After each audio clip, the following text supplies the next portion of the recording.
good for the. So.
Well, that's not good. Water? Do you need another water? Good?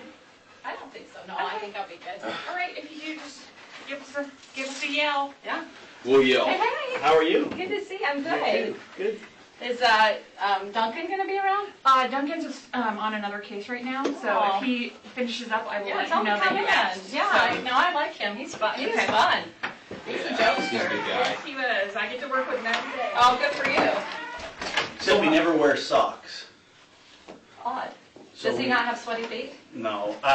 He wears those little tiny, what are they Little called? booty looking They're things. not anklets. Like this? Like the no-shows. Oh, the no-shows. Yeah. Now, see, those creep down to me. Yeah. And then they go under and they make your feet uncomfortable. What's weird about it is when he sits down, while his pants go up, you see his shoes and there's like that much because he's so tall, long-legged.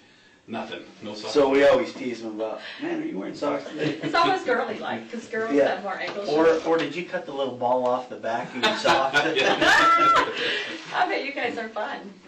Oh, How are you? I'm Been good. a long time. No, I'm good. I'm married now. That's what I understand. Good. Awesome, congrats. And we still are married, according to a gossip that's out there that we're separated. That's the gossip. You know, I may have saw that somewhere. And I'm like, who comes up with this stuff? Caught me by surprise a little bit. And I was like, they got the gossip. You know what I heard? I don't follow me. I don't look up any information about what people say about me. Don't want to know. Don't care. Anyway, but somebody told me, did you know that you and David were married on 12/12? That's 12 times 12 is 144. Like the 144,000. I went. Oh my God. I was like, I never ever put that together. And then it was Alex's death. Didn't even know it was his death. Didn't even know. Because I didn't On memorize the 12th of day. December? That's what they said. And I was like, Yeah, he did that. I'm glad that they know more than I know about myself. And I was It's like, crazy. It's crazy. people, yeah. you guys are like, Melanie, there's why not- do you spend your life looking at another person and gossiping about them? That is so bad. Some people, and really with this case, they're so involved with it, is like, it seems like it's just consumed their lives. It's consuming. It's And addiction. they're always posting, they're always looking, always coming with these little things. Oh, it's so gross. I don't know what else they're saying, and I don't want to know. So I always tell people, don't tell me. Don't want to know what they're saying. Just leave me alone. So I don't know too much more. Isn't that great? So, David's still up there in Utah? Yeah, and he said that if he wanted to, he was going to come down and help me with some moving. I decided, no, I'm keeping my stuff in storage for another month. Okay. So he says if you need him, I could call him. He's standing by. I don't think we need to talk to him. Yeah, he said, I'll do what I can, but I don't really think I'm that useful. But he is a little bit. He's useful. He is useful because he's another witness. Yeah, he's useful. He's useful. And a pretty good guy, I think. But there may be an opportunity. We may have to sit down and have a chat with him, kind of like we're just trying to button things up a little bit. Good. Cross T's, dot I's, and then prepare for what's possibly coming here in the near future. The trials. The trials. Anyway, so it's been a long time since we've chatted, and so in that period of time, Ray, myself, Benny, other detectives gone over quite a bit of stuff. Okay. And also quite a bit of stuff with you. Yeah. So in going over that stuff and talking to other people, more questions come to mind that we may not have known back then. Okay. And so this is where it's important that we sit down and talk with you again and kind of get that all out in the open and try to figure out exactly what has happened here and what was going on. Okay. Even, when they moved to Idaho, but maybe even prior to moving to Idaho. Okay. So that's what we'll talk about a little bit.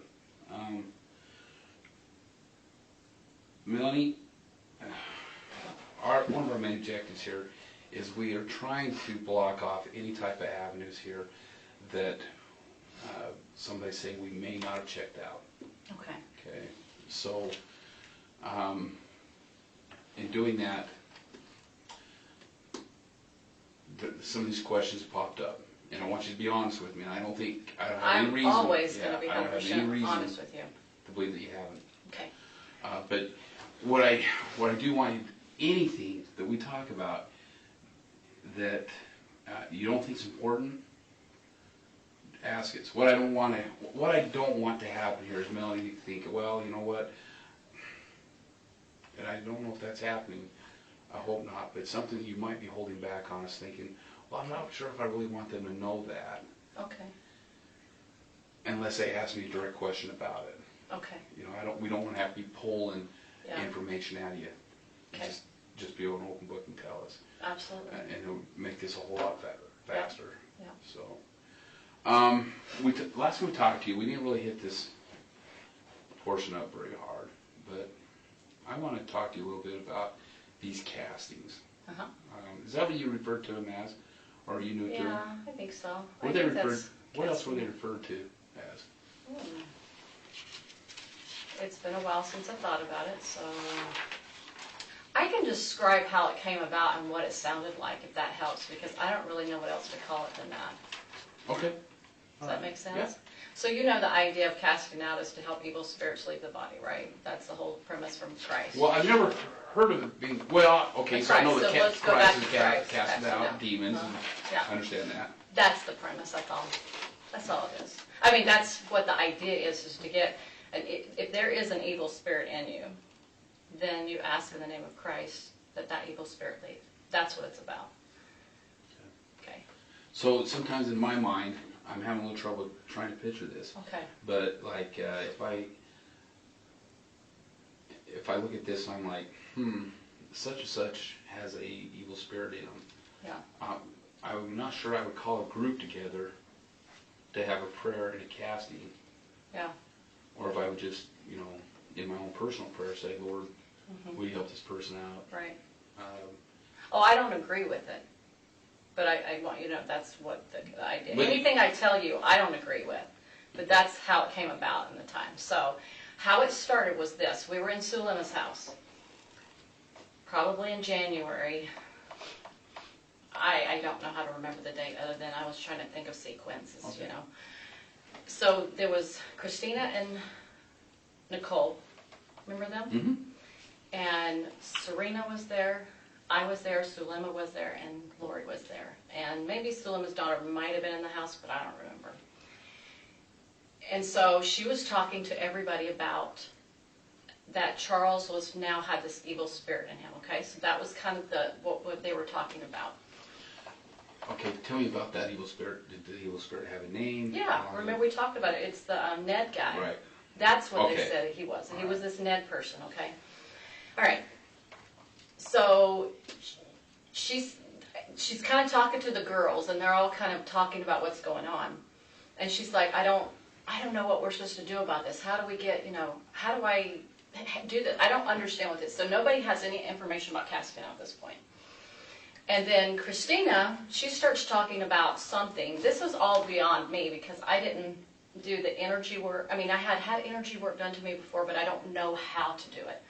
And I don't know if Christina knew about it or not. I'm not sure. But Christina started talking about, man, I don't know how she brought it up now. It's been a long time for me to remember. I don't know how they start talking about, but somehow they start talking about casting out somehow. And then they all started joining in. I was listening because I didn't have any comment to make to it. I was like, I don't know. And then they were trying to figure out, she was trying to help solve the problem. Like, if this Ned is in him, how do we get him out? Or, I don't even know if that was the right word at the time, get him out. But, Can I stop real quick? yeah. Remind me how she knew that was Ned. Okay, that was, remember when Chad made the phone call? Lori and I were in her house, one of her houses she lived in. Not the last house, but the one prior to the last one. Because I remember where I was at certain times, so I remember the house. Anyway, so I remember she was coming in the door. It seemed like we just did a podcast with a couple of men. So we just did that podcast. They left. And Chad calls and says, hey, I want to let you know that I did some research and figured out that this Ned. Oh, it's been a while since I've thought about this. Yeah, that's right. I know Ned. what you're talking about. Yeah, you even forgetting details. It's been 2 years, right, or something like that. Would it be So Ned Schneider, Schneider? Schneider, thank you. And Ned Schneider is in him, and she was taken back a little bit because it was a new concept for her. She didn't know about that this could happen. So this was introduced from Chad. Absolutely 100% sure of that. Okay. So then she was ruminating over that idea for a while. They were Let me ask talking. you, how are you 100% sure that was introduced by Chad to her? Because I'm watching them talk on the phone, and after that conversation, she shares with me, this is what Chad just shared with me. All right. And so she didn't look like she made it up because she had never talked that way before. She never said anything like, hey, there's an evil spirit, and that never occurred to her. So when she first told me, I could tell she was like trying to absorb it. It looked like it was new for her. And so, so that's where it came from. And so I'm sure they had a lot of conversations, which I wasn't privy to. So then when she came together in January with all these girls, she was talking about this problem she had about this Ned person now coming in. And she said that her reasoning for that was that Satan was breaking eternal law, and that he could now do this, like he had some kind of power to do this.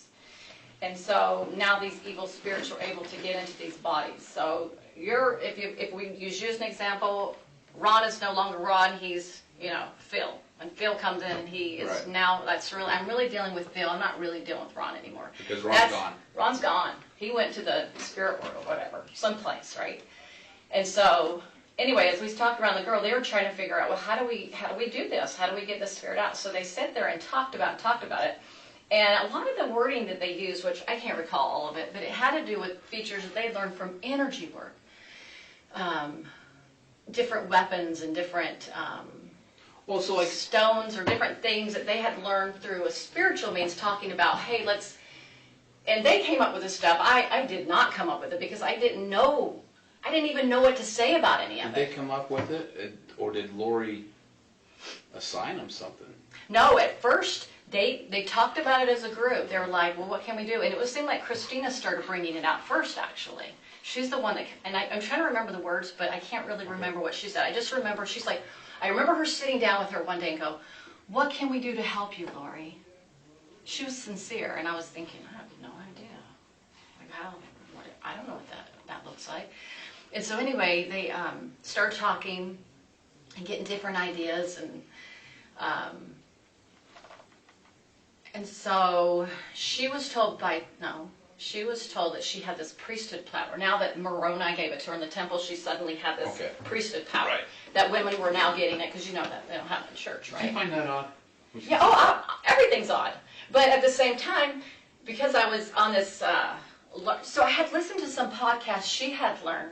So it wasn't super odd for a person that had listened to Julie Rowe or Mike Stroud, because they were talking about how to, now if you go back and listen to those two, she doesn't come up with this stuff herself. This has been coming up by other people, okay? Well, right, and I know that the big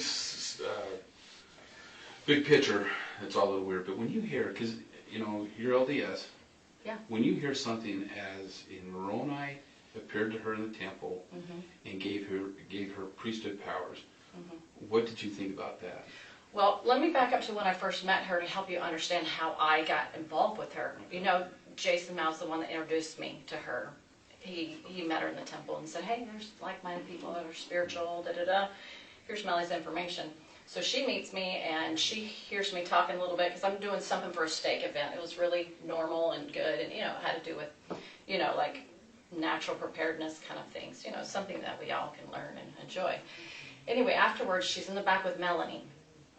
And then I came out, and then she came out, and Melanie was still in there because there was other classes going on. And she was just so excited to meet me.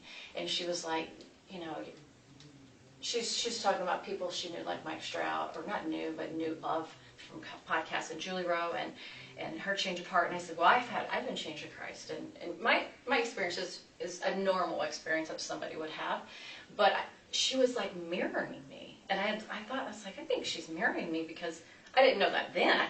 I didn't know her, so I would have no way of knowing. But anyway, she was like, oh, I've been changed by Christ. And I said, well, I have too. And it was in a more significant way than maybe what I experienced at church. It was a beautiful experience that I had. And so, but there was nothing odd about it. It was just beautiful, you know? And so she said that she had the same, and she was super excited. And then she said, well, I said, you must have been through a really, you know, a lot of challenges in your life to be able to have these experiences. She goes, well, she says, I've had some special experiences with the Lord in the temple. And she might have said Moroni at the time, too. She might have. I can't remember if that was the next time I saw her or not. And I was like, wow, what have you been through? And she's like, well, you know, my kid was raped by her father, and who would have known that probably is a lie. But anyway, she was bringing this story about all her trials, and they sounded genuine to me. I did not think she would. I don't think people are manipulating. That's one of my weaknesses. I don't manipulate. I don't know how to. So I was so foreign to it that I was like, oh, she can't be lying to me. She sounds just like me, as far as my testimony of Christ. Now, not all the crazy stuff, but just that normal kind of sisterly bond that you would have with somebody in church. So then she tells me, well, because we had listened to Mike Stroud, he talked about 144,000 and about how people are going to be called to help be instruments in God's hands of bringing people together, like the lost tribes and different things in the last days. And so she says, well, I've had these experiences, and I know that I'm part of the 144,000. The Lord sealed me his in the temple kind of thing. And I didn't necessarily disbelieve it. It wasn't a new thought for me, because I had listened to different podcasters talk about some of their experiences, and I didn't think that they were lying either, because they sounded like it matched Mormon doctrine. All of it did. Because I'd read the scriptures a lot, and I thought, well, you know, I know about these things, but somebody's actually having them. And so, but, you know, people can have real experiences, but somebody can take that and act like that as their own. Sure. And I think that's what she did. Is she took some information that could or couldn't have been true. I don't know if the guy had it or if he was deceived. I don't know that personally. But anyway, she learned a lot about, and Julie Rowe, they talked about casting out. They talked about when evil spirits, you put your arm to the square, you cast out, you use, and then talked about love is your most powerful weapon, and different weapons. He would say different weapons. I don't know if he described them, but he just talked about love as the most powerful weapon we can use against the adversary. So I don't know, maybe she took that, and then she took Julie Rowe's freaked out stuff, but she's whacked. But she was heavily into the energy work, and a lot of these things were like coming through, all these weapons and different things and evil spirits around you. So I remember one time she told me when she was in Hawaii, before I ever met her, so this was when she was living there, she recalled a moment. She goes, I remember, Melanie, I woke up, an angel woke me up and said, you need to email Julie Rowe and tell her that she's a true servant. And I was thinking, wow, well, maybe Julie, because I didn't think Lori was lying to me. I thought she was really enlightened. And anyway, she believed in this. And anyway, she said she finally figured, she said, I can't even email, or I don't do Facebook. She's like, I just finally read the back of the book, had the email on it. I just said, you are a servant, and that's it. And she just said, Lori. And that's all she said. She sent off and went back to bed. So I was thinking, wow. Okay. And so, so when her and I met that day, she's like, I know that Moroni, she must have told me about Moroni, or he was the Savior. I know that he's called me to be part of that 144,000 to help other women. I'm to gather other women, something like that, and help them be part of the gathering kind of thing, okay? So her and I go to the temple. We go to the Phoenix temple because I remember the Gilbert temple was closed. So we're going in there. This is, if you're LDS, you're going to be surprised by this. This is where the deception really began. I go into the temple, and I'm going in the dressing room. We're getting our white clothes on, and she is in the dressing stall. And I come out, and I stand behind. They have an arch window in the Phoenix temple, right in the women's room. And I'm standing there, and all of a sudden I get this like heat all over my head, and I'm like, "What's that?" So I said, "Lori," and she comes out. I said, "Feel my head," and she goes, "Oh, it's happening." And I was like, yeah, it's really hot on top of it. I didn't have a fever. Nowhere else on my body was hot. And it wasn't because the sun was coming through. It was really like this heat. And it lasted for, I don't know, like a minute or two. Mm. And she's like, wow, it's happening. I'm thinking, wow, that's pretty awesome. You know, I'm thinking that's good. And so anyway, we go into a couple of different rooms. I don't want to share too much because it's the temple. Right. But anyway, she thinks that she has the power to ordain me at that point. To be part of this 144,000. And so she says a little prayer. That's her thing, her little prayers. And did she say where she got the keys to ordain you? Yeah, from the Lord himself and from Moroni. Herself in the temple, in the initiatories, in a certain location in the initiatories. And the interesting thing, I told this to Rob, the same place that Sulema said she saw the Lord was the same place he said. And I was like, how did that happen where she said the same place? And he goes, well, Melanie, people can have some psychological word. I don't remember what he called it. So the psychological word that she had this experience. And I was like, well, I never had anything like that. So I don't have the experience they do because I don't have visionary experiences. That's not me. That's not my gift. So I just assumed that because they had them, they knew more than me. Well, if they can see that, I can't see it. Maybe I don't doubt that people can have gifts like that. I'm very much a believer in that. Yeah. So that was a bit on the odd side that happened to me in the temple. And I've asked other people that work in the temple and different things. They said, well, they can bring Satan in with them. I'm like, oh, yeah, they can. Mm-hmm. So that was sad. So that's where my confidence came from with her because I'm in the temple of my God. That happens to me. Sure. So I had to, you can imagine after all this happened, I had to read back and go think, and it's like, all those things you thought were revelation, get rid of them. Don't even remember, don't go back to try to figure out, Heavenly Father, what happened here? I thought I was on your team. Sure. And I cried to the Lord. I said, I cheated on you.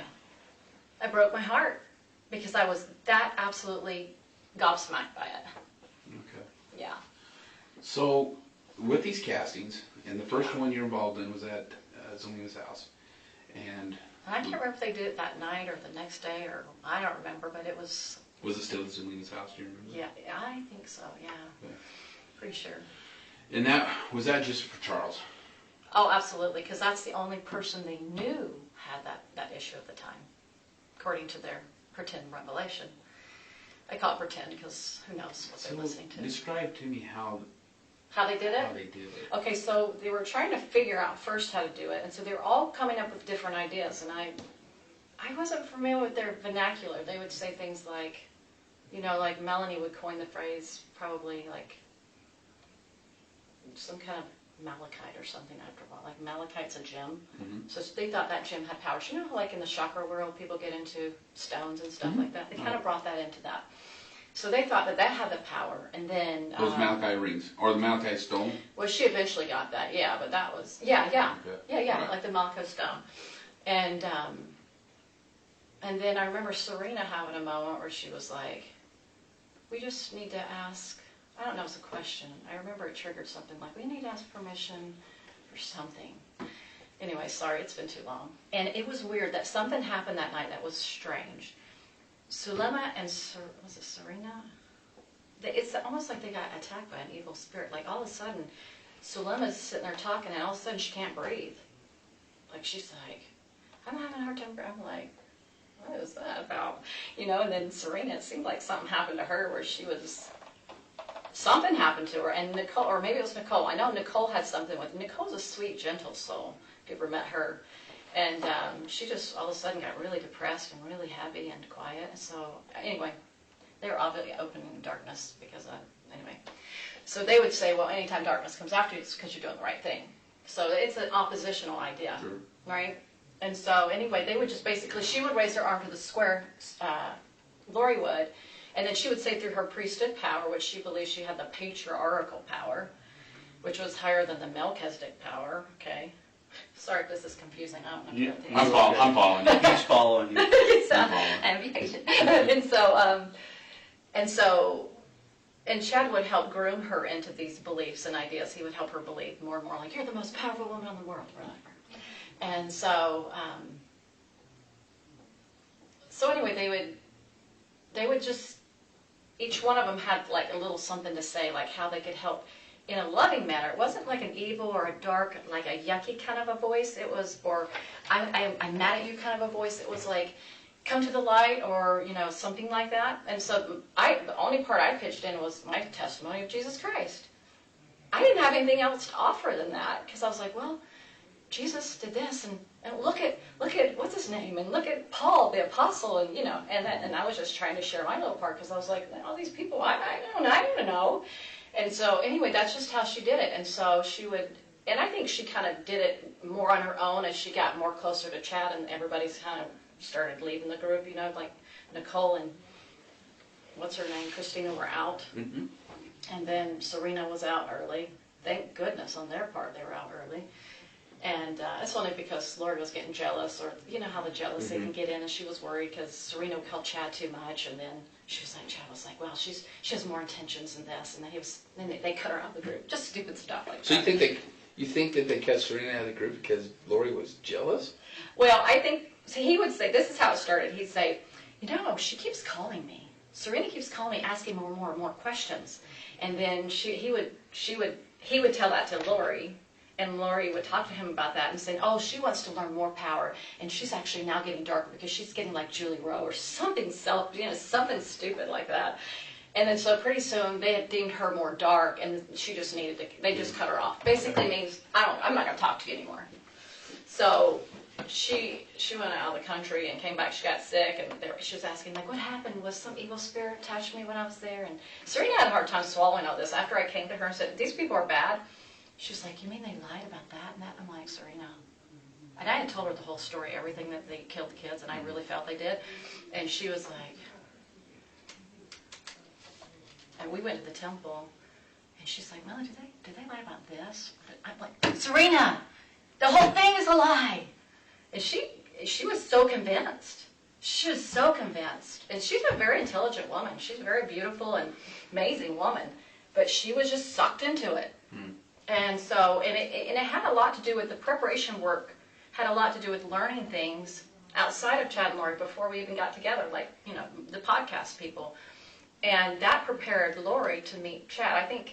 I remember hearing that recording about her sister saying something like to Rob in that little room that they got in trouble, obviously didn't get in trouble, but, tried to get in trouble with the defendants. And she was saying, I think that her podcast, she named who the podcast people were, but I choose not to use the names of people on the internet openly. Right. But she said, I believe she learned those teachings from this podcaster, and then when she met Chad, and it was an easy, oh yeah, I'm already prepared kind of thing. So that first day that they met, she was already prepared for Chad because of these podcasts that she'd been listening, which actually kind of got, went from Chad to this, Julie. So they kind of were connected a lot more ahead. They worked together quite a bit, and that's where he learned a lot of his energy work from, I believe. That's because I don't know that he knew about it until Julie Rowe, because Julie Rowe's the one that brought this whole emotion code and energy work and all that. She's the one that really opened that up. And then he switched from being with that one lady, Suzanne Freeman, and then he dumped her. I call it dump because he just kind of moved from one person to the other. And they went to Julie Rowe, and then he dumped Julie Rowe, and then he went to Lori. So he kind of kept doing this. Probably for money, you know, he's really into his books, so he wanted to make money, and I've learned that he made a lot of money off Julie books. I recently learned that, but from a good source. But so this is what the castings really were about, is to invite the spirits to leave, or with their so-called power or their, you know, things that they would bring. I never thought this was like a huge deal. I mean, I talked a little bit about it before. All I said too is like we did prayer, you know, she did prayers to help cast or something. I don't know how I said it, but to me, it has no effect. It didn't do, there was no power in what she did, so it had nothing to do with anything because it was all by Satan. Or if it, now, when Julie Clement got involved, I remember one night we were at Lori's, the last house she was in before Charles died. I think he was still alive. And I remember they were doing a prayer, and Julie Clement and Sulema with their, I don't know, energy, they both do energy work. They're saying, she's like, I saw this dragon, something like this, and I know Sulema said she saw that later, and I didn't see anything. So that's just what they imagined in their, I don't know, this, you know, some evil spirit tricking them, something. How many castings do you think that you were involved in? Gosh, I don't know. I'd have to make a guess because I wouldn't know. What would you guess? Maybe 10? Maybe. I'm not sure. And they were just for chat, for, I think most of them were on Charles, and not the kids. And Tammy, I mean, I know they probably did. I don't know what they did with the kids. I don't have any idea on that part. They probably, I'm not sure on Tammy. Maybe? Let me ask you about Tammy then. Yeah. Was Chad there, or was it just Lori? Well, they did, there was one, I can't remember who it was though. Sometimes these things, I don't remember all of it, because sometimes I was often detached from a lot of it because I was involved in my own personal life. Sure. So I necessarily was, you know. And I know I'm asking a lot to try to reach back and grab. Yeah, so we were in a circle, we were holding hands, and Charles had passed away, so it had to have been somebody else because Charles was dead. And Sulema, she started talking about that. She was into, you know, moving the earth and the earthquakes and all that. You probably know that. She thought she had the power to do that. And I remember Chad and Lori said something, and I don't know if anybody else said anything. So who was it? So Chad was there in the circle. Oh, yeah. Lori was there. Yep. And I think Melanie and Alex, Sulema, me and David. David doesn't remember any of it. You can ask him. He's blocked it, dude. He was so blocked. He can't remember it. And this was after Charles died. This was right after he died when we had that little meeting. Remember how I said we got together one time in Charles's house? So that would be like July probably. Yeah. But he died July 11th. 7. I always try to remember 7/11. Okay. So, yeah. Yeah. You recall how soon after that was? Weeks. Within weeks. Do you think it's still in July? David had to have been in town. That's the only way I can track it. But this casting was for what reason? To continue to help the spirits that are in the bodies to talk them out of leaving their bodies. Okay. What bodies? I think it could have been Tammy. It might have been Brandon, maybe. That's the only two I could think of. That would be the only two I can think of, because if they said anything about that, I have no memory of that. So no memory. And definitely, well, because not JJ, definitely, because JJ wasn't deemed a zombie until, you know, September, right? Okay. So they would definitely not have done it about JJ. So probably Tammy and Brandon, because they remember they said Brandon was definitely at this high Well, level, dark. I don't want you, I mean, I appreciate you saying it was probably Yeah, either one of these two or maybe both, but yeah. I need you to remember who was who was trying to be casted. If it was both, fine, but you know, if it was just one. I know, Think about it. I can't really even remember what Chad Lori said. Okay. I remember she always used her priesthood power, and then she was like, go ahead, take it over, Zulema. I remember that. All right. So, were you? Because Zulema remembers. Yes? Some things. Some things. Okay. Refresh my memory when you were up here in Idaho. September? You dated in September. Mhm. Was there a casting done at Lori's house? Not that I can recall. I've tried to remember, like, did we have any cast? Not that I recall. Or did you have how about a prayer? Were you guys got together and just had prayer or anything like that? Well, normal prayers, like on a flute or something, Right. possibly like that. I don't recall. Okay. I mean, I could say maybe, but I don't remember. So as far as the castings, none of them took place in Idaho that you were present at? Not that I can recall. Okay. I'm doing my best to I know, remember, I but know. it's horrifying to think about it, but I don't know. Okay.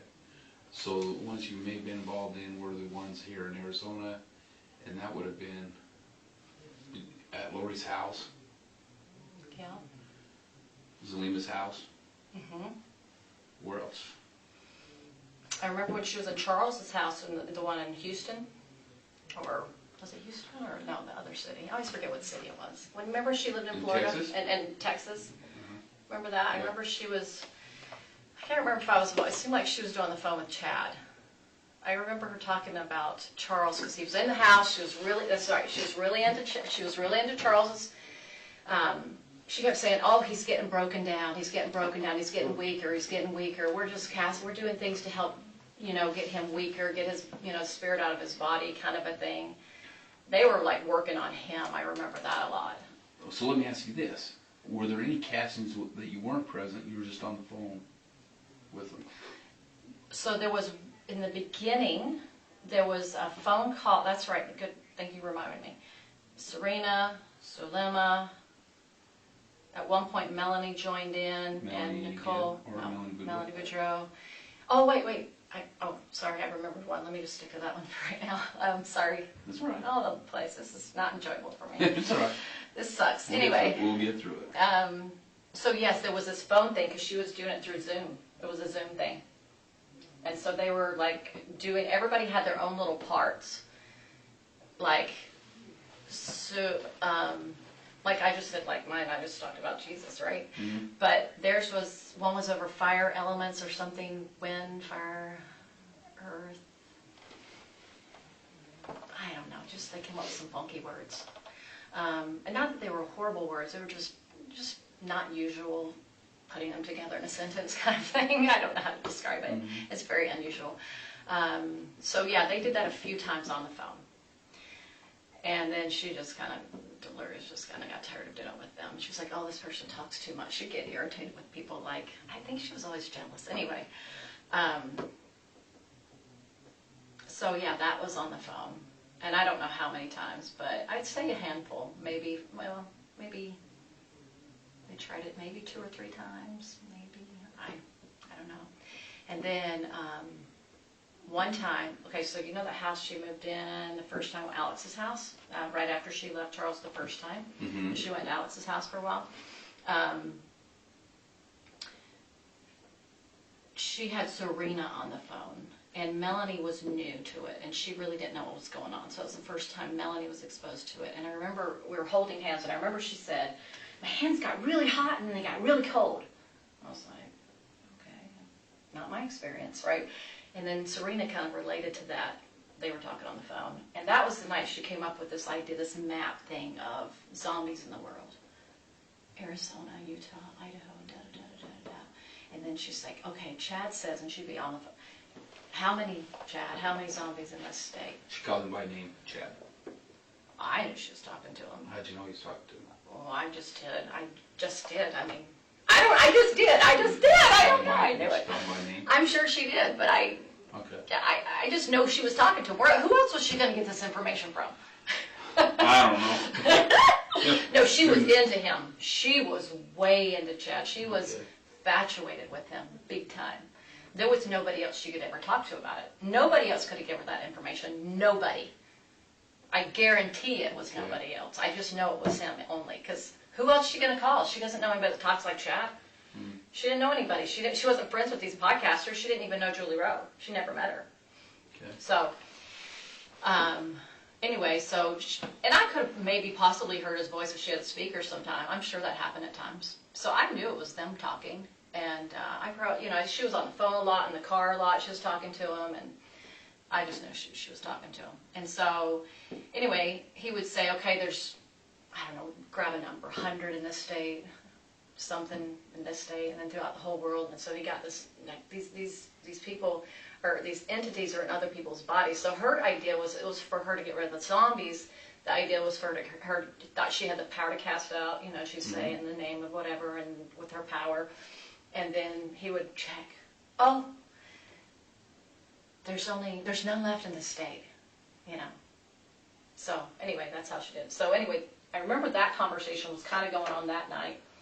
And then, I don't know the heck they were talking about that night. I don't know who. I'm sure it was Charles. And I think it was probably for the world too. It probably was. And anyway, everybody was just holding hands. And anyway, they all said their little, whatever they could come up with, they think of that would help encourage this spirit to leave, or encourage them. And it wasn't done it didn't seem like it was done out of any unkindness or anything like that. It was just a matter of, like, if you were to invite somebody to leave. I think they started using different weapons that had light in them to help that encourage that spirit to come out of the body by those words. But it had no power. So I haven't worried about it since I've left Lori. I was like, she didn't have any power. She can't hurt me. I'm not worried about her. So obviously I didn't believe in it to the level of worrying about my life, right? So that's kind of it. I mean, is there something you're kind of looking at that might help you? Well, I really want to just dive into these. Yeah, these to kind of understand them. Yeah. Yeah. Just my understanding, and we may have hit a little bit on this in our first interview, but my understanding is that the spirits, in order for the spirit to be taken out of the body, it has to be casted out. However, if that body or the spirit in that body is a certain darkness, just casting it out doesn't prevent it from coming back out. From coming. Yeah, absolutely. So, and there's certain ways that that body can be destroyed. Body or the spirit? Or spirit. I don't know if it can be destroyed. The spirit? I don't know if they can be destroyed. I don't know if the Father You never heard destroys anything? spirits. Okay. Oh, I'm not saying they believe that. I'm just saying you and I personally, I don't think they can be destroyed. When we talk about this, I'm trying to. Okay, I wasn't into, sure. Yeah, I'm okay. trying to dive into their world. Okay, their world. Sorry, because you're right. sharing personal. So okay. So yeah. Yeah. I don't think that they thought they could destroy them either, though. They were just trying to get them to the point where, I don't know. If I Maybe had a dark spirit in a body. Yeah. I mean, a dark spirit. Yeah. And that body, or no, excuse me, that spirit is cast out of that body. What enters that body next? Can it be a light spirit or can it be a dark spirit? Oh, so that did occur with Charles, they said. So, okay, this was the first thing, is they were trying to cast out normal, like casting out, right? But they said, oh, no, it's still in there. Chad would deem it still in there. We can't get him out. They're breaking eternal law, right? This is what we're saying. Okay. That casts his personal spirit out and we put a new one in. So then they finally said, we got him out finally. Through our priesthood powers, we got him out. Now, who's the next one? Garrett? Garrett was the next one that came into Charles. And this was supposed to be a more advanced, darker spirit. Okay, so if according to them. If the body keeps receiving dark spirit, Yeah. does that body have to be destroyed? You Oh, know? not, see, they were learning. It was a never figured out. This was Chad pretending more and more along the way, is my opinion now. It's like, he was just like, okay, that didn't work, well, what can I come up with to keep Lori happy, right? And let me just figure this out and come up with, I don't know if he even played all the way through, because Lori was so pushy about being with him, and I think he was so infatuated, which you and I both know he was with her. I think he just got more creative in his darkness. And I think it just went on line by line by line. I don't think, that's my feeling. I could be wrong. Maybe he had the whole, some people say, oh, a writer, knows the end of it. I don't know. All right, so let me ask you this then. With these castings, we know that, or I think we know, it was with Charles. They tried casting Charles. Yeah, They, at one point, tried casting Brandon. I think so. It feels familiar, I'll just say that. Because they deemed him as really dark after, right about the time probably either right after Charles died, because then they were trying to help Melanie, because now she would go now hooks into Melanie. She got totally taken out by Lori. And Brandon is all these things, and he's now, not only is he dark, he's actually, we found out more about him. So first he's this, we discovered more about him. Now now we know he's actually a high level, he's like up there with Hitler kind of thing, right? Right. And yeah. Did they ever say that? He was one of the Hitler crowd. He was one of the group that associated with Hitler. Mm-hmm. Was he? Yeah, did you know that? I must have missed that somewhere. Yeah, well, you're not missing much. But Tammy. Oh, so Tammy was, let's see, that's a good one, because that one's different. Because she was sweet, right? Mm-hmm. No, it was at the very, no, it must have not been Tammy then. Well, But that's a good thing, thank you, because I got to route it around. Tammy, what would they have said about her? Because she didn't have an evil spirit in her, so then at the very end she did. And who, because it was, she probably told me like once, so it's not like there was a lot of time spent on Tammy, to my knowledge. What did she say about Tammy? I don't know that she, I remember she said right in September, oh, there's evil spirits starting to work on Tammy now. Tammy's good, but they're not in her yet. They're like working on her. And they're coming around the house, something like that, and then she had this knock at the door one night, and Tammy wakes up to go see who it is, and of course Chad and Lori would say, oh, that was Julie Rose's spirit that came and knocked on the door. Okay, That sound you familiar? lost me right there. I didn't know if this was, I did share this with somebody. I really feel like it's come out somewhere along the journey. It probably is. But you gotta understand, man, there's so much that's coming out here, sometimes we have trouble keeping straight. I don't blame you. That's why I keep saying, call me. If you have like a brain cramp, Melanie can help me sort me out, because I can at least I got my memory. No, yeah, that's why we're here. I know, but I was just saying, when you're going through stuff and you're going through all this stuff, you need to keep it collective. Ask me, because I'm going to tell the truth. Nobody's going to tell it like me. All right. So tell me again about the knocking on the door. So something about one night there was this is what Chad would tell Lori, that Tammy woke up to a knock at the door, and then he would say, maybe to Julie, I don't know, to his wife, I don't know, but he said, she told me that he said it was Julie's spirit knocking at the door, that's what woke her up. So that was one indication, and it seemed like there could have been other things, I can't recall, but she just said, I felt this feeling of like they were kind of like around her house, these evil spirits. That's what it felt like when she was telling me. So you know how you feel things, you picture it, but you don't have the words to describe it. That these evil spirits are now trying to get a hold of her. Oh, and then she says, she's starting to question if he's seen somebody else. Lori was. Or No, Tammy was. That's what she right. would tell. So that's how they knew the evil spirits were in her, is because now she was starting to, and I don't remember what she said, something like, are you seeing another woman? Something maybe like that. Do you know when that was?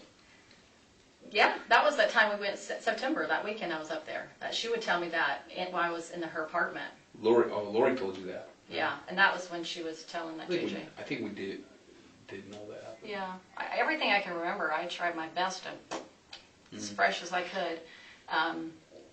Yeah, I did share. I feel like I shared it. It feels super familiar with me sharing that. Anyway, so, but she didn't tell me when she got in her spirit. I think after she died. So I didn't know And I don't know that she ever said who was. She was trying to describe it, but I don't even remember what she said. Can I interject really quick? Yeah.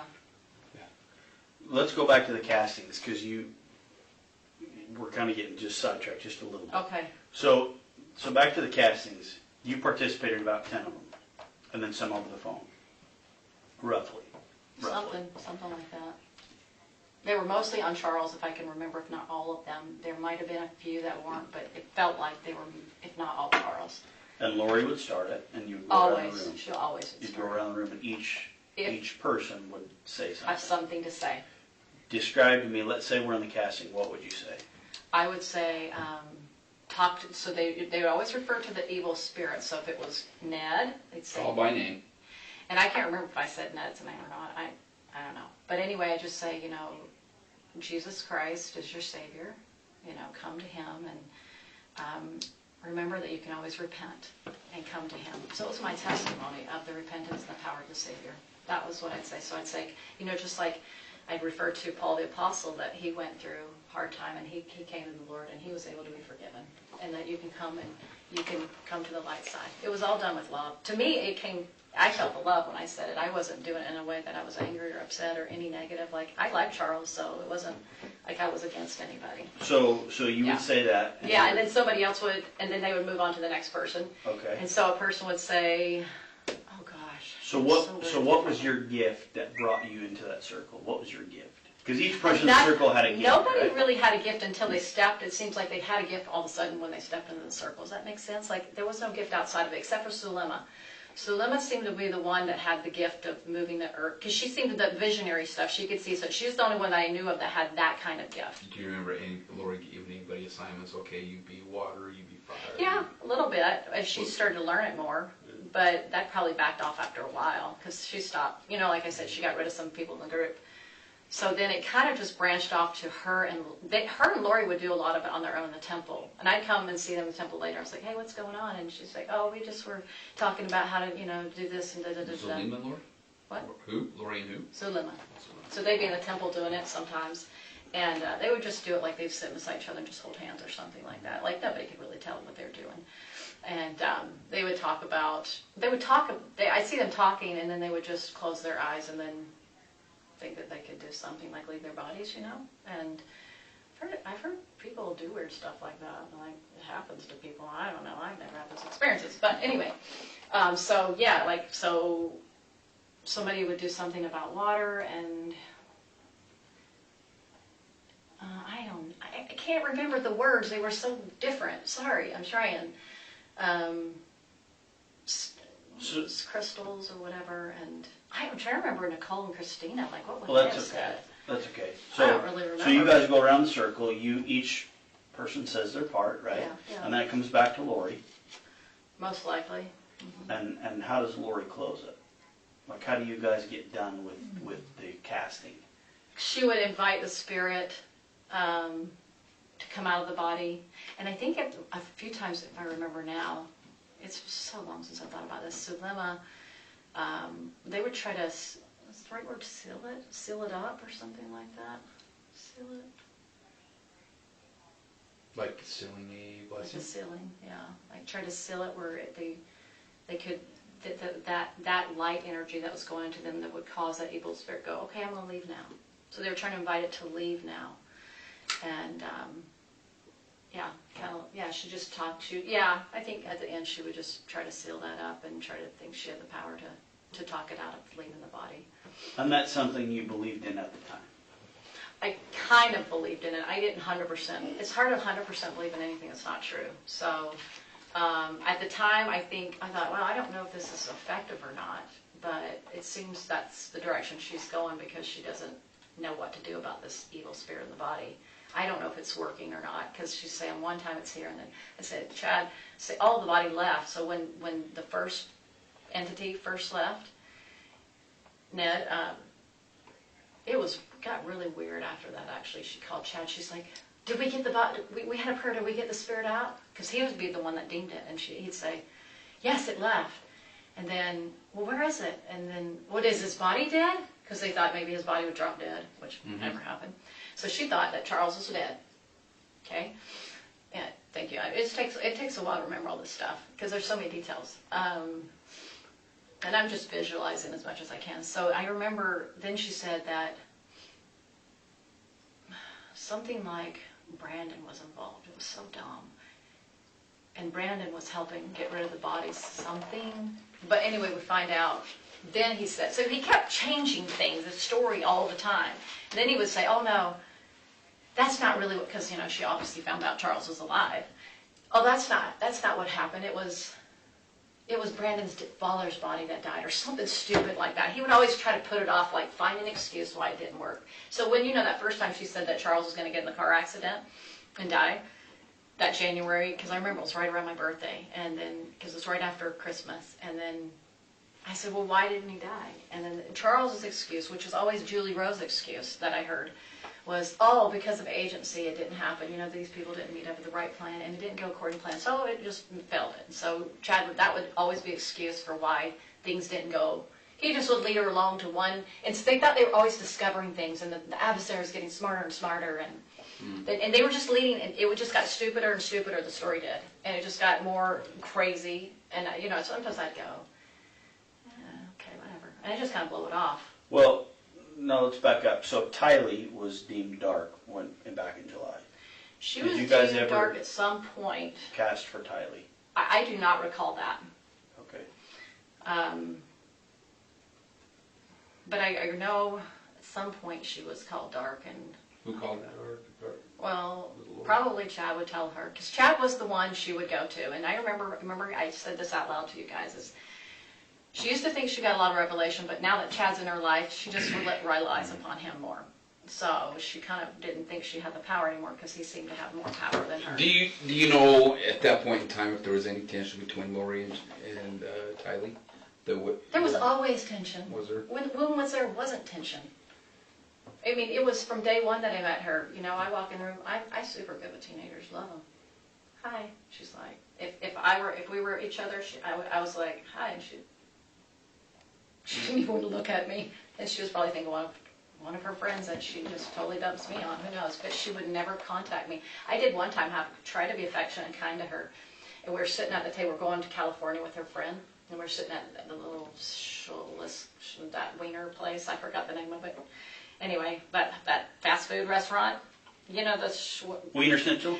Well, not that one. The Schlotsky's? Yes, I don't even know how to say it. We were there. She said it was one of her favorite places. I like food. Yeah. See, she said she was big on food, and now she loved her fast food. If you didn't know that, she did. And so we were sitting there, and I just, just like try to put like Tylee's hair. Women just do that kind of stuff. And I just pulled her hair up, and she was like, you know what I mean? I was like, and I didn't take it personally. I knew her mom was her mom. Like, she had a rough life. I was like, whatever. And I think it upset Lori. That kind of upset her. I was like, you don't need to be upset. But anyway, so she didn't think she was dark at that time. That was another time. That was earlier on. And I know this stuff, bringing it up, can be kind of embarrassing to think that I actually bought into some of that Absolutely, stuff. It is. But it's super important that if you did buy into it, you let us know. Because we've recovered text messages and conversations between you and Lori, or you and Zulema, and things like that. So there's some things where it shows that you actually believe that Charles was a zombie. Well, like I said, to a certain level, I believe it, just like Zulema. But remember me asking her the last time I saw them, I said to him directly, it's like, and this was just to show you where my beliefs were, and Zulema's. I said, I'm not 100%. Now, here we're not influenced by Chad and Lori, because they're not in the room. This is us three now, alone, without their influence. And Alex. And Alex. So here we're in Zulema's home, and I remember he's sitting right by the door, and she's in the kitchen, and I'm right here. And I go, 100% of the zombie thing, I'm still not 100%, okay? So that's what I said. So he goes, 100%, and then she goes, I'm still getting my answers on that. She goes, I'm still not 100%. So that's what our conversation. Now, to me, if she said that, that means she didn't know that they died, or they were, whatever, they're missing or whatever. I don't think she was privy to that because of her comment there. She didn't seem like she knew what was going on to me. But this was after they had moved to Rexburg. This was like a few weeks before he died, so this was what? Charles. No, Alex. This is right before yeah, Alex died. yeah, so this is The after last they time I moved to seen him. Rexburg, they came back. Yeah, this Right. is after they went to Rexburg, and they already were married. They just got married, Sulema and Alex. So when I say, yeah, I went along with in text because I was trying to believe in it, you know, and I was trying to, but there was always that little part of me that was like, you know, you're going to have that. You're going to have that doubt until you ever had doubts about something, but you go along with it for a while because you kind of, and then you're like, So I'm not denying that because I told you I was gullible. So that, I mean, it's just that I didn't 100% believe in it. I never 100% believed in anything, but she would so convincing when she come around you, she would just like make you try to believe it more. You know what I mean? It's like when you have something, you ever try to believe in something and you keep talking about it to keep convincing yourself of it? You know, multi-levels are great at that. You know, you're just trying to talk yourself into it. And so, but the 100% was never there, even though it made it sound like it. Even Lori doubted it. Because she made a few comments, and I remember her seemed like she could have been in the last house she lived in when Charles died in. You know, if he's a Satan, he's a good one. Or maybe she was in Texas too. It was in one of those. So I'm just saying, how do you 100% believe in something that's not true? It's very difficult to. This time that you were with Alex, Sulema, and you, where was that at? That was at Sulema's house. And did you have a conversation at that time with Lori and Chad? They were in the room. When was the last time I talked to them?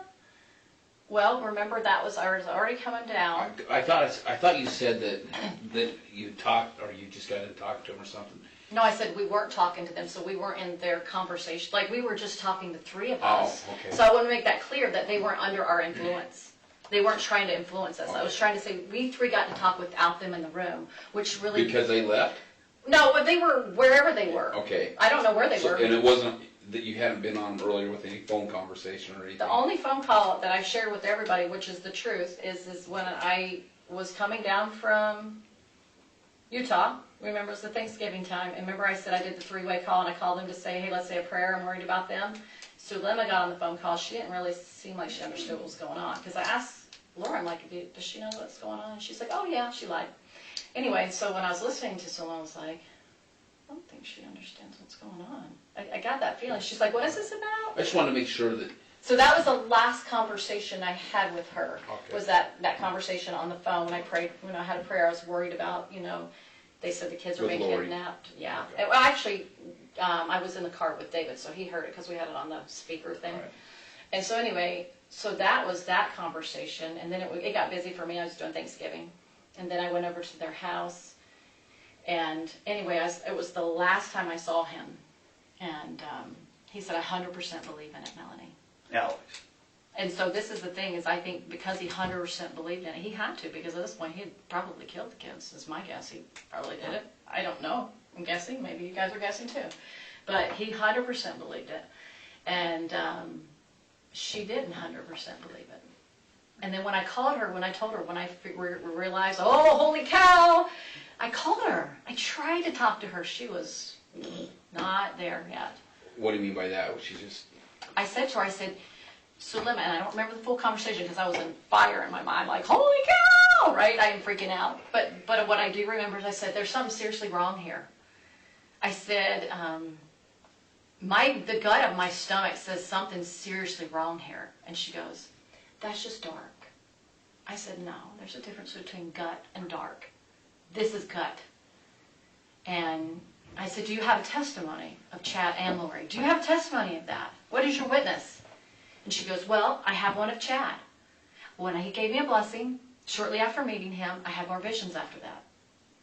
And she goes, I'll get my witness about Lori. And I said, well, I don't know what I described, but I just described it, and I didn't believe who they were.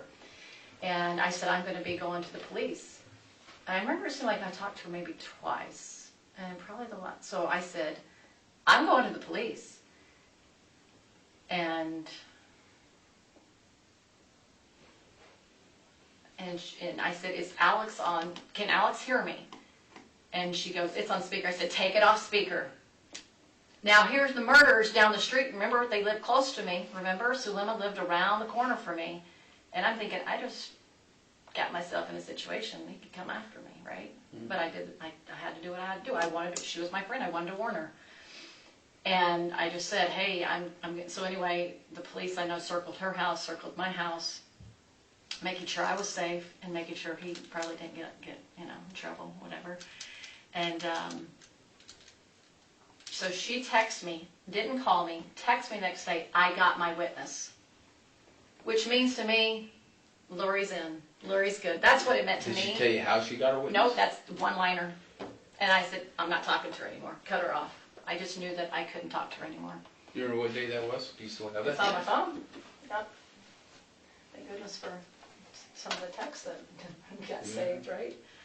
And then she told me she never wanted to have anything to do with me again. At that same time? No. It would be after he died, after Alex died. So she was still under the influence of Lori at that time in her life, so, okay.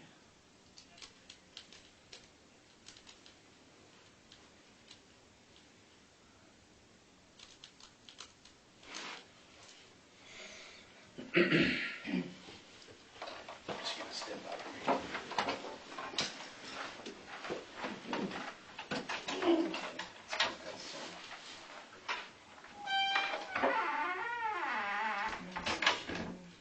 Oh, December 6th. I received my witness today. On December 6th? Yep.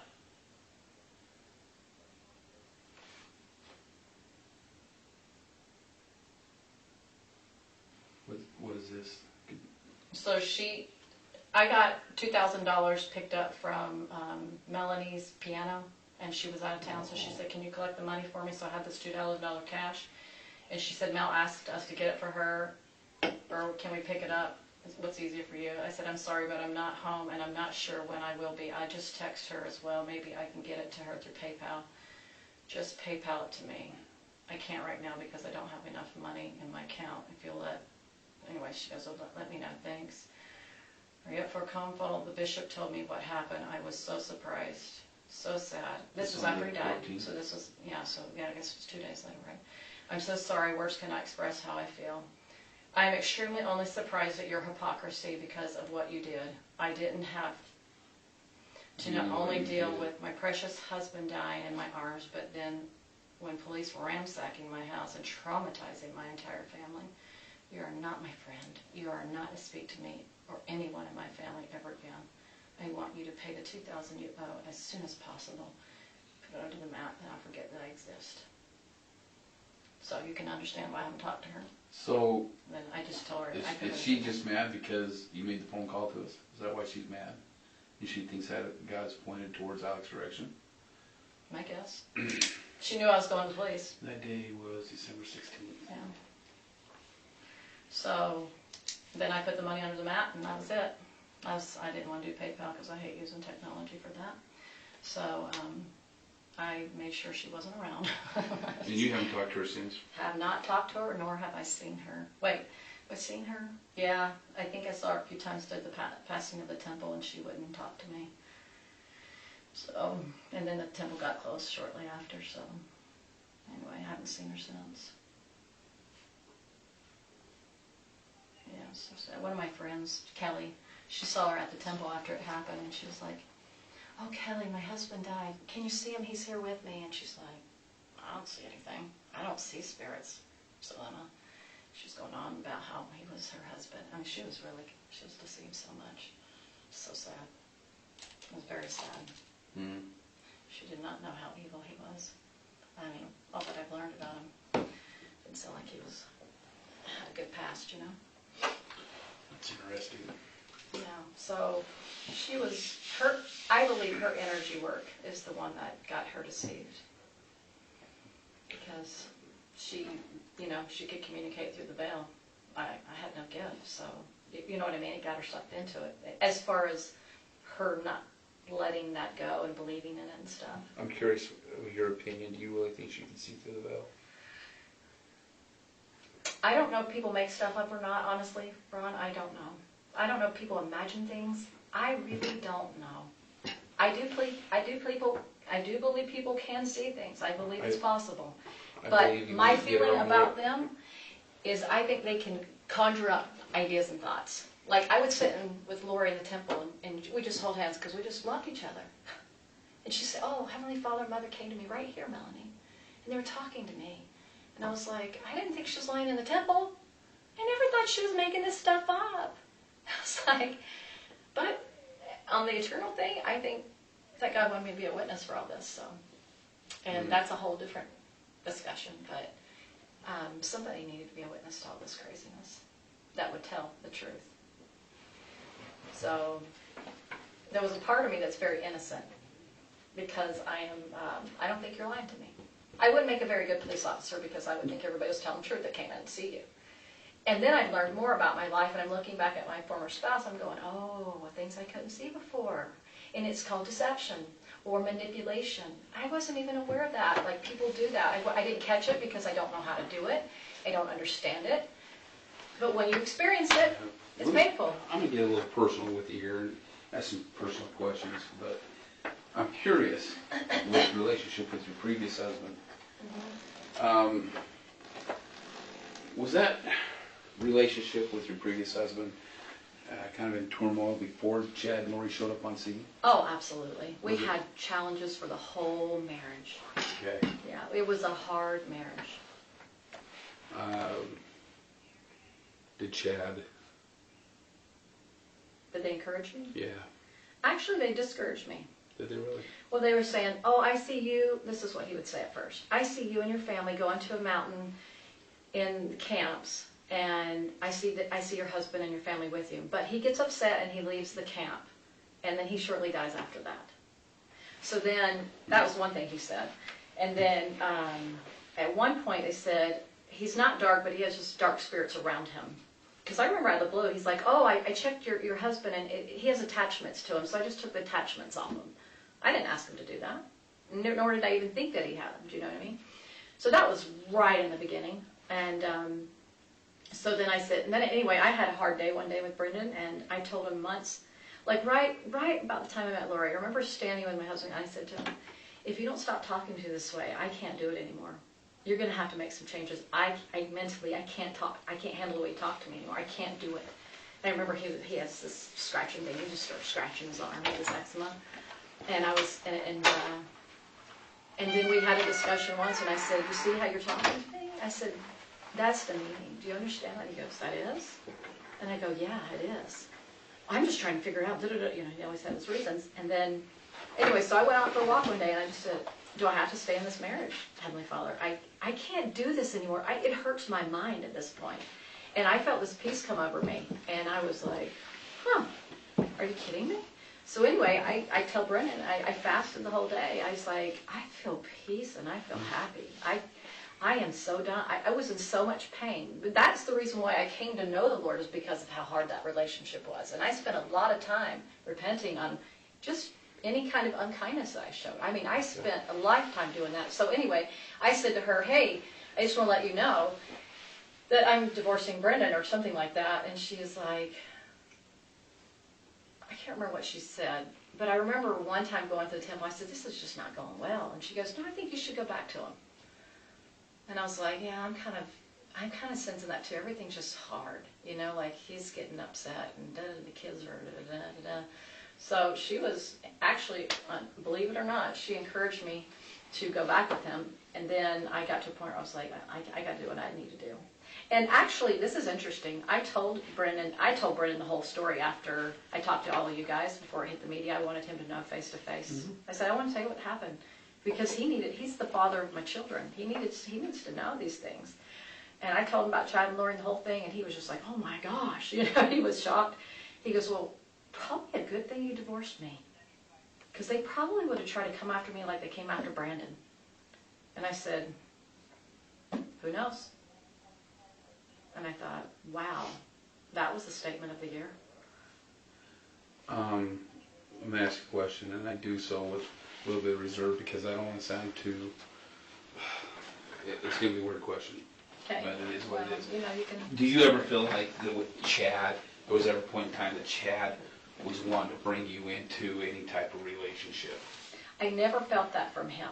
He did contact me, but I never felt that, you know, the thing that him and Lori did. I never felt that kind of a romantic, no. But one time he contacted me, and I'm sure I shared this briefly, 6 months before I met Lori. He texted me on Messenger and says, "Hey, Melanie, I just finished my last book, and I'm going to be in Arizona. Do you think you can help me with a get-together?" I said, "Sure, I'd love to." And then I contacted Jason Mao, and I said, "Hey, well, Chad's coming to town. Why don't you guys both do a duo together?" And so they both were like, he's like, "Sure, that's fine." And so then I got the word out, like, hey, they're both coming to town. So anyway, when I picked him up, I'm so glad I did this. I picked him up from the airport. I had somebody in the car with me.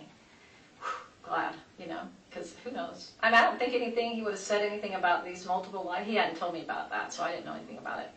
But I had, her name is Janelle Littlebear. She was with me, and her daughter was with me. So anyway, we went to the place that he was going to speak, and then we had a lot of craziness going on with the air conditioning. But anyway, and then I said to him after, you know, it was all over, I said, "Do you mind giving me a priesthood blessing? I could really use one right now," you know. And I looked up to him at the time. I thought he was this great visionary. And which I don't even think he's a visionary by the record now. Now, maybe I said it earlier on, but now that the more I learn and ponder, I'm like, I think he made it all up. Anyway, so he gave me a little, it was just a nice little blessing. Anyway, but he never, I didn't feel like he was trying to come on to me, or maybe he used me just to get his book sold there. But when he met Lori, it was a totally different energy than when I met him. It was, so that's, just letting you know. Of course, I never had any type of interest in him at all. Because you can tell why. So he was not somebody I'd be attracted to, you know what I'm saying? But plus I was married too. Okay. Sorry, it's loud. Let's talk a little bit about the night that you were at the apartment in Rexburg, the night that we believe that JJ came up missing. Yeah. If I recall right, you guys were doing a cast, and Alex had already taken a podcast. Yeah, I knew what you meant. Okay, good. And Alex had taken JJ, gone to his place, and a little later we know that then he brought JJ back. Yeah. And because I don't have any paperwork right in front of me, he went upstairs with JJ. Is that correct? Is that what I remember? Do you remember, like, you mean like when we were doing the podcast and then he came in the door with me sleeping? Yeah. Mm-hmm. Yeah, I kind of flipped that way. So he goes upstairs, and do you know where he went when he went upstairs? Just kind of, oh, well, yeah, because he went into Lori's room because he wasn't in David's or my room. Those rooms are empty, so he had to have been in there. And then you didn't see him again that night? Who? JJ? Alex. And he left. No. And Jay left. JJ's still up there. Yeah. And I never saw JJ either. Right, but Alex left. You watched him leave. Yeah. Okay. Well, we heard the door open and close, and we probably said it like good night or something. You know. I mean, maybe we're podcasting. Who knows? Do you recall seeing him walk out with JJ? Not walk out. Mm-mm. No, Okay. Just walk in. Okay. Just walk in. That's right. And when he left the first time, we didn't see him take him. We just know he had him because she said that he had taken him. Right. I don't recall that. I just remember he wasn't there. But the time he left, so he brings JJ in, and then he leaves again. He did not take JJ out of the room, or out of the apartment. Okay, so you get done with your podcast, everybody goes their separate way, and everybody goes to their bedrooms. And David, I recall David having his dream. He woke up. Yeah, funky. Did he come and get you and tell you? No, I was actually laying beside him when it happened. In which room? In JJ's official room. Okay. So he woke up and you were at the side of him? Yeah. And tell me about what happened from there. His heart was beating. He was distressed. He said, "I just had this really bad dream." And then he kind of sat up and he was just, and he just was, I said, "Well, tell me about it. And he's like, "It was just so dark." He's like, "I saw an earthquake and I saw people hurting and I wanted to help them and I couldn't," and something like that. That's what it feels like, remember. It was like his heart was hurting. Like his whole body was under distress. When he has dreams, they're like lifetime dreams. Some people dream vividly. I do not dream like that. He has incredible dreams where he feels everything in his dream. So it affects him at a totally different level. Okay. So that's what happened. So then I think, oh my gosh, maybe some evil spirit, because, they were always talking about it. So I text Lori and I text Chad. I'm like, I don't remember what I said. Probably, are you awake, or something's wrong, Chad. David, I don't remember what I said. I just remember trying to get to them. So I said, I'm going to go get Lori, see if she can help out. The door was locked. And so I was like, I don't know. She's not, I don't know if I should try to wake her up, or I just decided just to come back and see David after that. So you tried the door handle. It was locked. It was locked. Did you knock on it? Maybe. I probably did, but there was no answer. I don't remember if I probably did, but and I did actually. I think I tried calling her too and texting her, and I think Chad. I think I tried calling him. I thought maybe he could help out. They did not. Neither one of them responded to me, as you probably could tell in the text. You probably saw that. Nobody responded to me, so I just went back to bed. And then we woke up next morning, and she was happy chappy. How was David?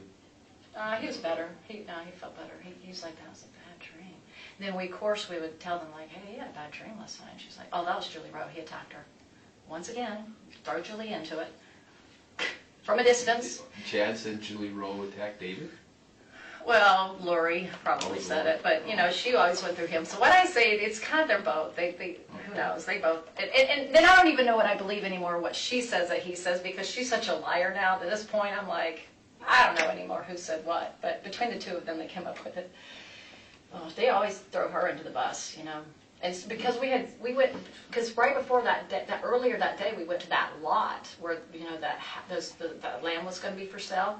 And so we were talking to a friend of Julie Rose. His name was Keith Levitt. And Keith Levitt was there with his wife Suzanne, and then the realtor was there, and Alex was there. But Lori wasn't there. David thought she was there. I said, no, she went home after that. He goes, I forgot that. Anyway, and so anyway, because we saw her, we thought, oh, she's going to tell Julie Rowe. Keith is going to tell Julie Rowe that we were there because he saw us, because they're really tight. Keith and Julie are super tight. So that's why they threw that, Julie Rowe attacked him that night because, da-da-da-da. Do you remember by chance what Lori was wearing in the morning when you guys got up? She was typical wearing spandex pants and spandex shirt. I don't recall. But that's usually what she had on. Was it the same clothes that she had on the night before? Oh gosh, I do not remember. I know that's kind of a tough one. I don't remember details to stuff like that. It's not one of those things I pull, unless it stands out for a reason. I wish I could tell you. That'd be good to know, but I don't know. She usually had new clothes on every day, if I can remember. It seemed like she had fresh clothes on every day. She was kind of into her clothes, so. All right. That night on the 22nd, Yeah. try to remember as best you can, okay? So, it's a Sunday, Yeah. right? Do you guys go to dinner, or do you guys make dinner on Sunday night? Well, we would make it because we don't go to eat on dinner out, so we would have made it Okay, at home. so everybody's at home. Mhm. Does Lori leave anywhere with JJ? I don't have any memory of her leaving. So you sent a text, correction, Lori sent a text to you around 8:30 that evening, saying that something to the effect of, hey, I'll be there shortly, JJ woke up, she's getting him back to bed. Mm. Do you know where she was at, or where you were at when she sent that text? Gosh. Man, that doesn't even sound familiar. Maybe at Alex's house. That's the only. It's the only place that she could be. Do you have that conversation with her on your phone right now? No, I think I deleted everything.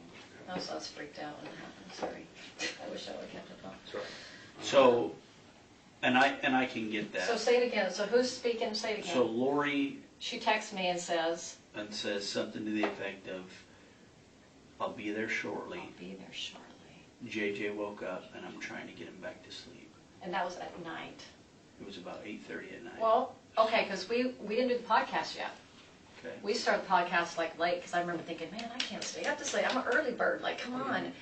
We started late, and she's an early bird too.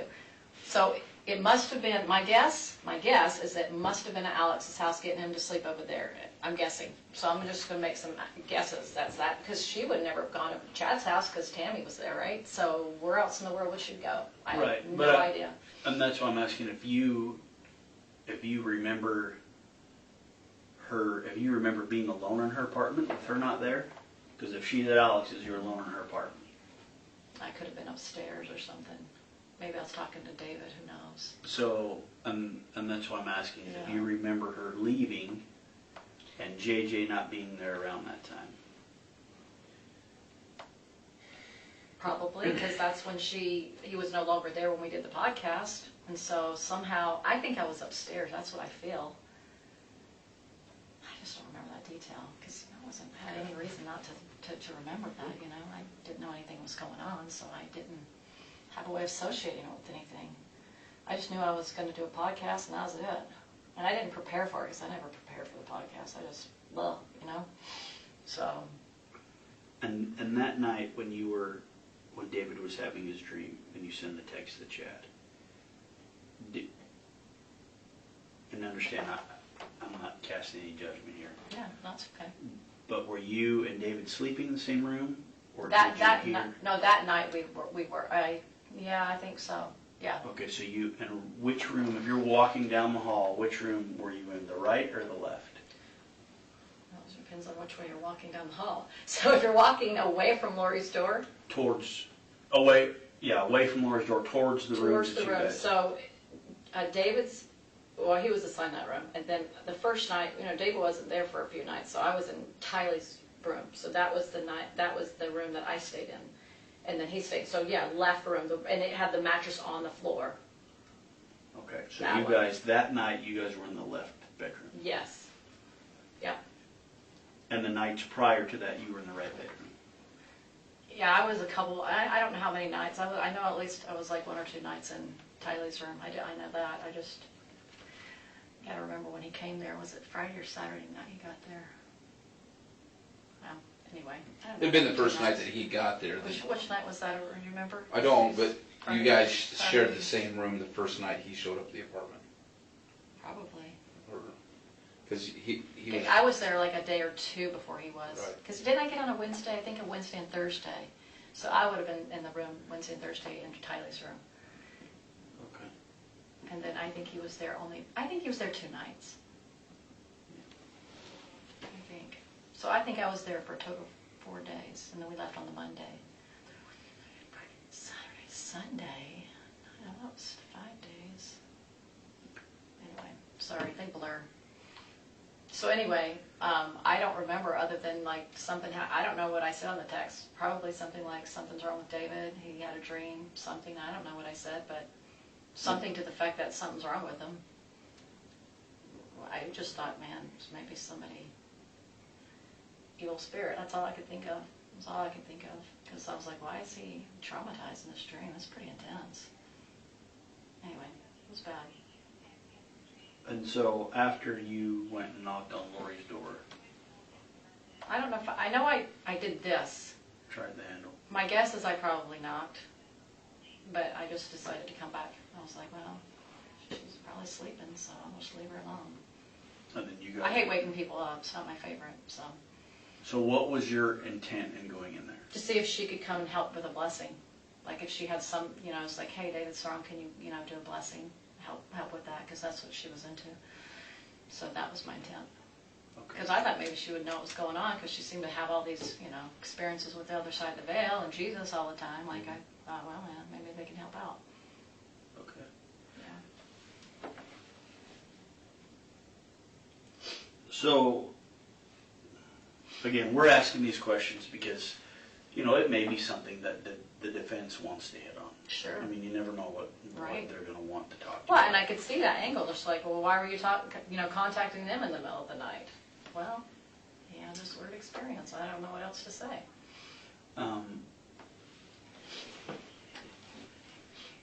And so when we talk about this stuff, it's for that purpose, right? So that morning, when David talked to Lori, did he express any concerns to you about JJ's whereabouts? Did he express any concerns to David. me? Mhm. I don't recall him expressing concerns. On the drive home, did you guys talk or text Lori or Chad? No, I mean, what would we have said about JJ? Just, I know that he questioned her, like, where is JJ? Let me see if he has a zombie in him. And he didn't believe it. I mean, I don't remember. Was he saying that kind of mock? Um, Or was he really? no, I think he was genuine. Okay. Yeah, he's not a mocker. He's pretty genuine about these kind of things. I just don't remember that full conversation. And that's why I asked, because if he was concerned, right? Oh, JJ has right, a like he zombie was, in him. yeah. It would be, I would think that maybe you guys would maybe discuss that, if you could remember discussion on the way home, because it was kind of a long drive, right? And then during that drive, there was 3 or 4 phone calls that you made to Lori Okay. during that drive, and do you remember what that conversation was? It's jogging my memory. Holy cow. I know it's a lot to remember. Well, you could have asked this like a long time ago. That would have I helped. Just, Well, and and I don't even know if I would have remembered because it wasn't significant enough for me to remember. There's certain things I remember and some things I'm like, don't remember that. It's possible we could have talked about it. I mean, it's highly possible. Do I remember? I don't remember the words.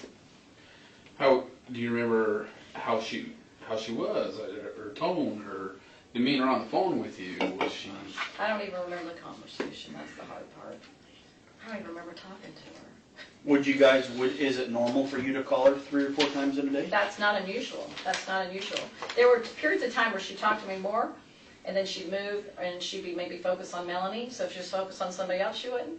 But I was with David, so, you know, I didn't have as much when I was with David. So it went through, you know, gaps here and there where I did and didn't. In the beginning, yeah. And then when she moved and stuff, it started getting a lot less. I don't remember the conversation. I'm sorry.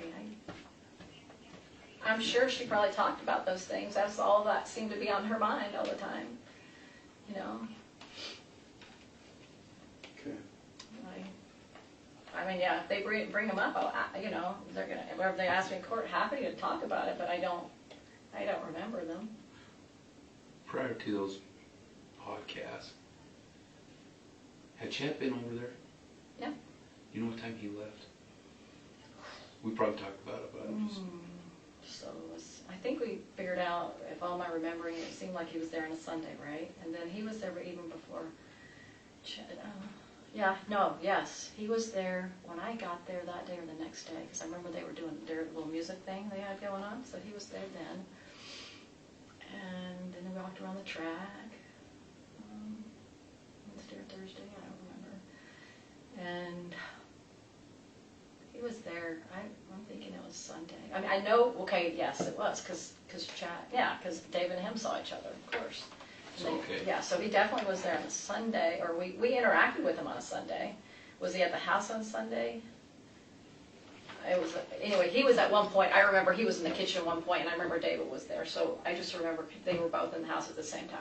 Do I remember exactly when it was? No. But he always seemed to like to go home because of his wife, so he didn't want to upset her. I had that feeling, something like that. So he probably didn't stay too late. And he was not there when we did the podcast. He was gone already. I bet you got a lot more information because of the text, so you guys know a little bit more about their whereabouts. They were always texting each other. But who knows? You know more than me. So, 23rd. I know you're trying to help So the find night of a the way 22nd. to pin them on a... Yeah. I know. I So- wish I could just remember more. So the 22nd would have been a Sunday. 22nd Sunday, yeah. Okay, and that's the night of the podcast. And that's the night that David got there? No, he got there, I think the day before. Or was it on a Saturday? Okay, It so, was either Friday night or Saturday night. but do you recall Chad being at the house on the 22nd?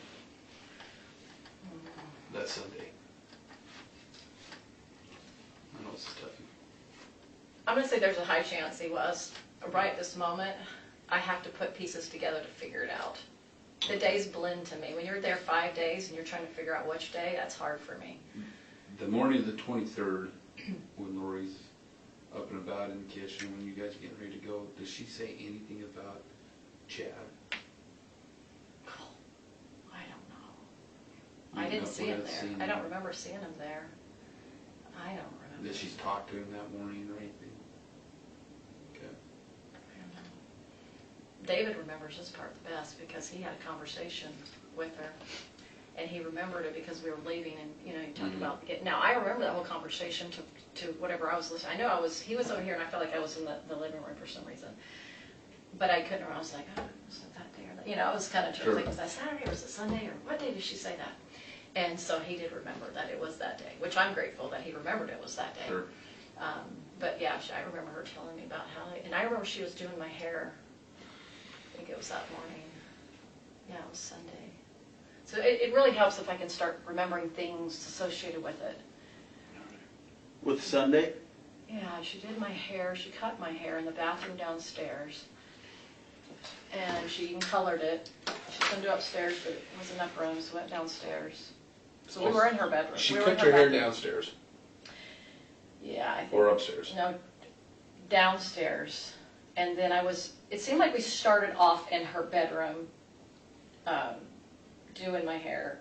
And then she's like, let's just go downstairs. It's easier down there. I don't know why. I can't remember the reason. She just thought it was easy. Now, she had all her stuff up there. So Upstairs? Yeah, that was all well, because there was hardly anything downstairs in that bathroom. There wasn't a lot down there. It was pretty empty. I remember. There was probably a few things in there, but not much. So it was small.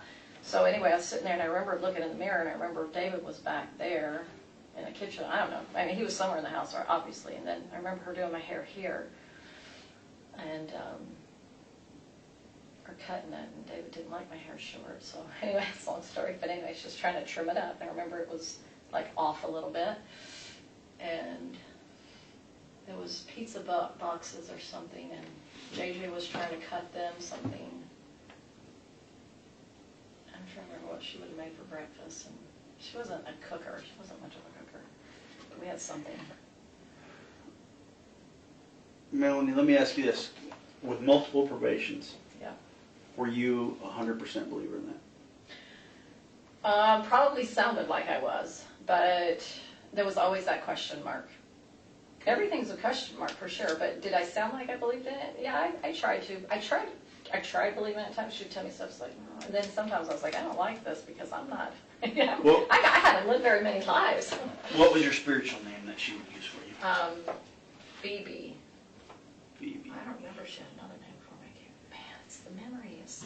And then how were you related to her? How were you related to Lori? So she was Joseph Smith, but I forgot his name now, but one of his descendants, right? One of his great-great-great-great-grandfathers, so he was his great Joseph Smith. Anyway, her name was Mary Smith, and he was, whoever the other Smith man was, I forgot his name now.